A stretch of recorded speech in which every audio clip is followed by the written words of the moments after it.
বাইকের horn বাজতেই Jimin বুঝে যায় তার ভাই এসেছে। জাঙ্কুক বাড়ির ভিতর ঢুকতেই জিমিন চুল আঁচড়াতে আঁচড়াতে বায়না করে বলে, ভাইয়া আমাকে একটু মার্কেটে নিয়ে যাও। জাঙ্কুক পানি খেতে খেতে জিমিনকে উদ্দেশ্য করে জিজ্ঞাসা করে, তোর এত মার্কেটে যেতে হয় কেন? জিমিন করুণ স্বরে বলে, আমার সবুজ চুড়ি লাগবে শাড়ির সাথে পরার জন্য, নিয়ে যাও না প্লিজ। জাঙ্কুক এবার ড্রেসিং টেবিলের চুড়ির দিকে তাকিয়ে মিলাকে আবারও জিজ্ঞাসা করে, এই তো এখানে চুড়ি আছে। তখন জিমিন বলে, এই চুড়িগুলো তো মিলবে না, তাড়াতাড়ি নিয়ে চলো না, সন্ধ্যায় তো আমায় যেতে হবে। জাঙ্কুক এগিয়ে এসে জিমিনকে ধাক্কা দিয়ে সরিয়ে আয়নায় নিজেকে দেখে পরিপাটি করতে করতে জিজ্ঞাসা করে, সন্ধ্যায় কোথায় যাবে? জিমিন একটু হাসি দিয়ে বলে, আরে তোমাকে তো বলাই হয়নি, আমার বান্ধবী তের আজ গায়ে হলুদ। কথাটা কর্ণপাত হওয়ার সাথে সাথে জাঙ্কুকের হাত থেমে যায়। পিছন ফিরে অবিশ্বাস্য কণ্ঠে জিজ্ঞেস করে, কার? তের? এত ছোট বয়সে কেন? জিমিন হাসি মুখে ভ্রু কুঁচকে বলে, এইচএসসি পাশ করেছে, তাহলে আজ ছোট নয়। হঠাৎ করেই যেন জাঙ্কুকের বুকটা ভার হয়ে আসে, কেমন যেন দম বন্ধ অনুভূতি হতে থাকে। বেশ কষ্ট হচ্ছে তার, তাই আবারও জগ থেকে ঢক ঢক করে পানি খায়। তখনই জিমিন হেসে বলে, ভাই তের কিন্তু বিয়ে হয়ে যাচ্ছে, কথাটা মাথায় রেখো।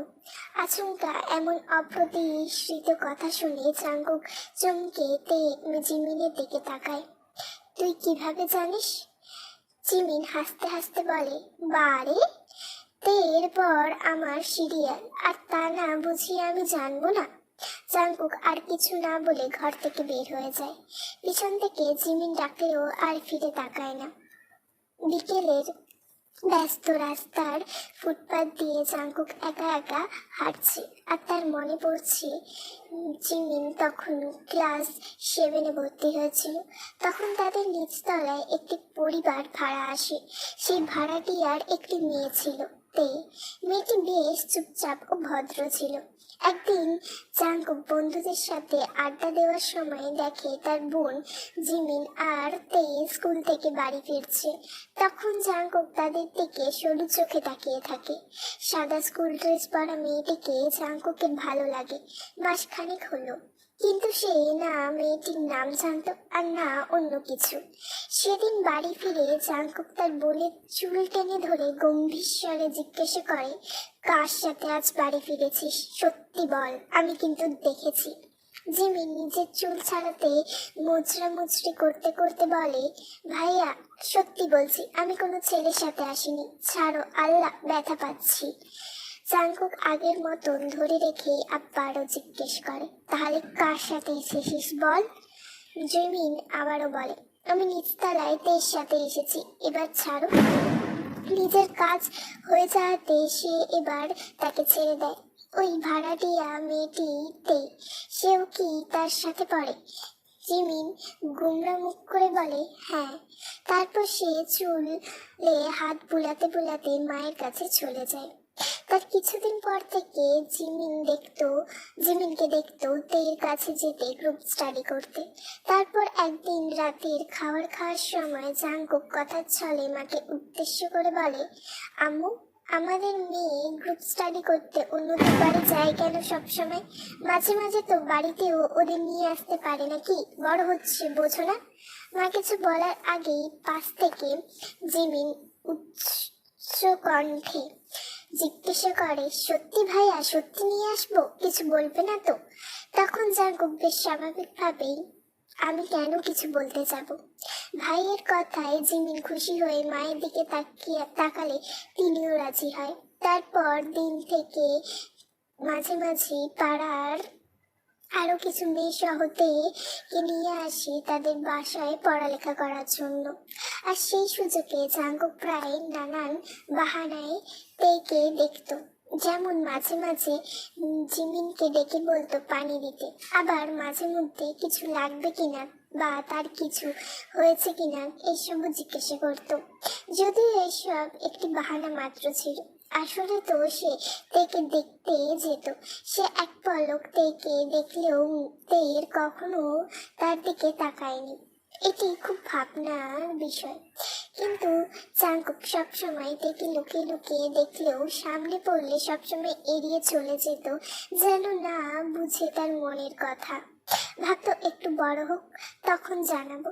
কিন্তু আজ আর সেই সুযোগই চাঙ্কুকের হাতে নেই। কথাগুলো ভাবতে ভাবতে চাঙ্কুক কান্না চলে আসার লক্ষণ। মেহেতের কথা শুনে তার বন্ধু সুগা জানতো, তাই তার কাছে এখন যাওয়া সর্বোত্তম মনে হয়। সেই ভাবনা অনুযায়ী সে সুগার কাছে যায়। সুগা সবকিছু জানার পর জাঙ্কুকের উপর রেগে বলে, 4 বছর একটা মেয়েকে ভালোবাসি, অথচ বলতে পারলি না, এখন বুঝ ঠেলা। জাঙ্কুক আস্তে করে বলে, 4 না 5 বছর। সুগা ভ্রু কুচকে উঁচু করে উপহাস করে বলে, 5 বছর?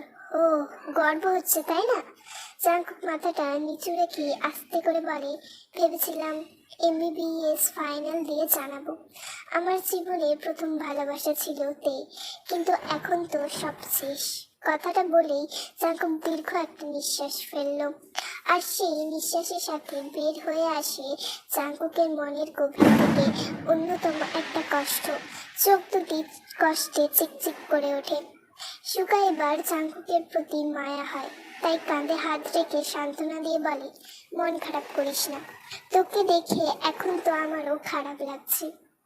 একটু দুষ্টুমির ছলে বলে, যদিও ওর জামাইটা মরে যেত তাহলে একটা উপায় হতো। জাঙ্কুক বিমর্ষ মুখে বলে, সিনেমায় এইসব সম্ভব, কিন্তু বাস্তবে খুন করা যায় না। কথাটা শুনতেই সুগা হো হো করে হেসে বলে, বীর পুরুষ, প্রেমের কথা জানাতেই পারলি না আর খুন করবি? তারপর কেটে যায় 5 বছর। কাল জাঙ্কুকের বিয়ে। বাড়িতে অনেক হইচই হচ্ছে, মানুষের আগমন লেগেই আছে। সন্ধ্যায় জাঙ্কুক চা খাচ্ছে আর খবরের কাগজ পড়ছে। তখন পাশের বাসার আন্টি আসে। জাঙ্কুকের মায়ের সাথে কথায় কথায় আন্টি বলে, কষ্ট লাগে, তের এত অল্প বয়সে বিধবা হলো। জাঙ্কুকের মা জিজ্ঞাসা করে, কে মেরেছে তা খুঁজে পাওয়া গিয়েছে? এদিকে তের নাম শুনতেই জাঙ্কুক হতবাক হয়ে যায়। মুখ ফসকে বেরিয়ে আসে, কে খুন হয়েছে?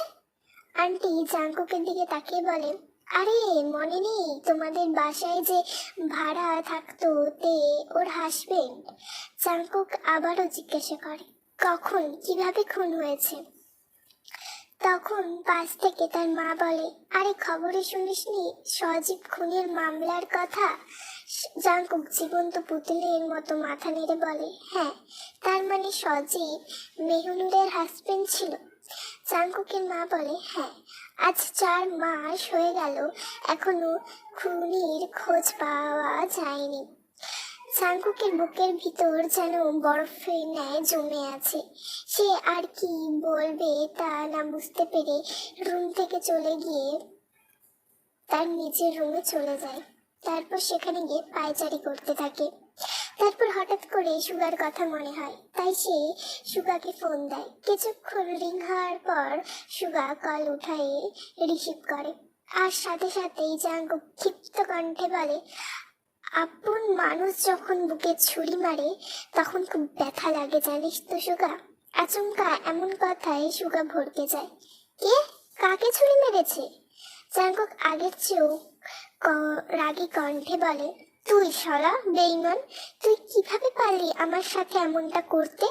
তোর বিবেকে বাঁধলো না? তুই সবকিছু জেনেও আমাকে কিচ্ছুটি জানিসনি কেন? আমি তোকে আমার ভাবতাম, আর তুই কি না আমার সাথে এমনটা করতে পারলি?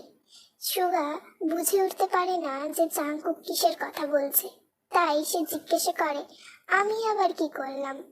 জাঙ্কুকের গলার স্বর এবার কিছুটা নিচু হয়। তের হাজবেন্ড খুন হয়েছে আর 4 মাস হলো, তুই সবটা জেনেও আমাকে কিচ্ছু জানালি না কেন?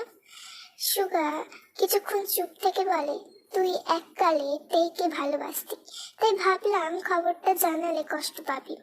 জাঙ্কুক তার কথার মাঝে ফোরন কেটে বলে, ও তাই? আর এখন জেনে খুব কষ্ট হয়ে খুশি হয়েছি তাই না? আমি ওকে কতটা ভালোবাসি তা তো তুই জানিস। একটু থেমে আবার বলে, এখন একটা উপায় আছে, আমি ওকে বিয়ে করে ফেলি। জাঙ্কুক বিরক্তি নিয়ে বলে, তুই কি পাগল? আন্টির কথা একটু ভাব, তোর হবু স্ত্রী হাসির কথাটা একটু ভাব, তোর হবু স্ত্রী আয়ুর কথাটা একটু ভাব। জাঙ্কুক নাকচ করে দিয়ে বলে, ভাবা ভাবির কি আছে?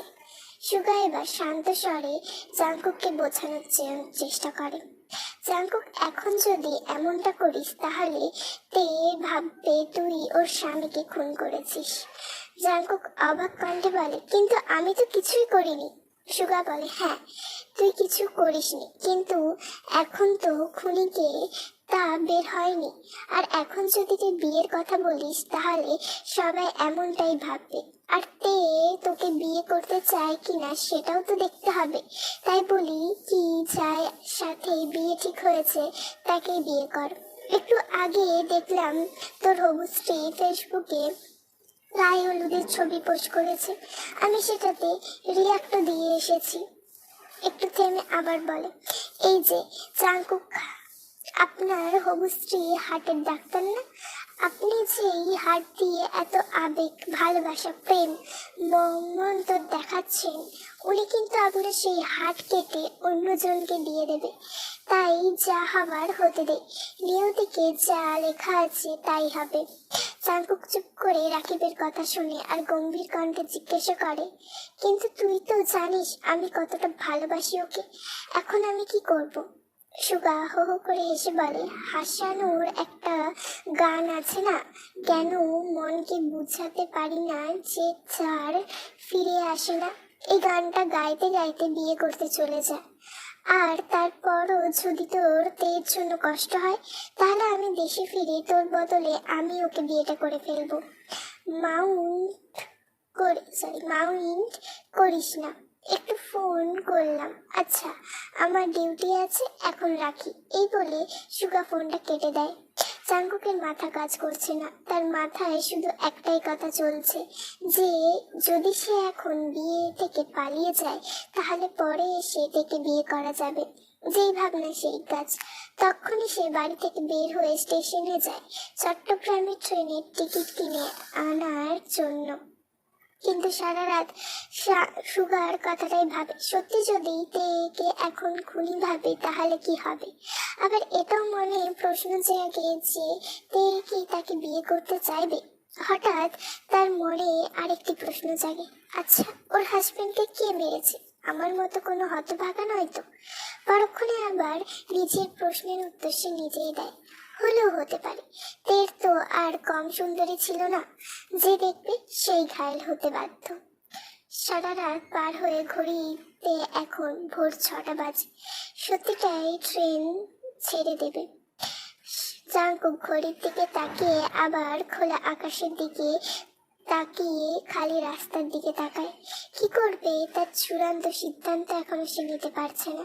বেশ চিন্তা ভাবনা করার পর জাঙ্কুক তার নিজের মনের কথা বাদ দিয়ে সুগার কথাটা মেনে নেয় এবং হাতের টিকিটটা ছিঁড়ে জানলার বাইরে ফেলে দেয়। গল্পটা এখানেই সমাপ্ত। সো গল্পের মাঝখানে আমি অনেক ভুল ত্রুটি করেছি, সো ওগুলো ইগনোর করো অ্যান্ড গল্পটা এনজয় করো অ্যান্ড নেক্সট নতুন গল্পের জন্য অপেক্ষা করো। So and subscribe please, share please, thank you.